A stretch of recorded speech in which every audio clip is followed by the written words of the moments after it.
اہم خبر ہے، بانی پی ٹی آئی کا ایکس اکاؤنٹ بند کرنے کی درخواست 21 جنوری کو اسلام آباد ہائی کورٹ میں سماعت کے لیے مقرر ہوگی۔ مزید جانیں گے ڈان نیوز کے نمائندے طاہر نصیر سے۔ طاہر بتائیے۔ جی دیکھیں، بانی پی ٹی آئی کا ایکس اکاؤنٹ بند کرنے کے حوالے سے دائر درخواست ہے 21 جنوری کو سماعت کے لیے مقرر کی گئی ہے۔ اسلام آباد ہائی کورٹ کے جسٹس ارباب محمد طاہر وکیل غلام مرزا خان کی درخواست پر سماعت کریں گے۔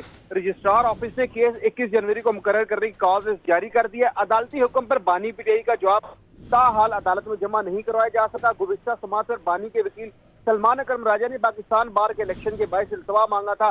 عدالتی حکم پر جیل سپرنٹینڈنٹ نے بانی کے ایکس اکاؤنٹ سے متعلق جواب داخل کروایا تھا اور اس میں تردید کی تھی کہ بانی کا ایکس اکاؤنٹ جیل سے آپریٹ نہیں ہو رہا۔ بیرسٹر ظفر اللہ خان درخواست گزار غلام مرزا کی جانب سے پیش ہوں گے اور اس کیس کی سماعت 21 جنوری کو سماعت کے لیے مقرر کی گئی ہے۔ بہت شکریہ طاہر نصیر ان تفصیلات کے لیے۔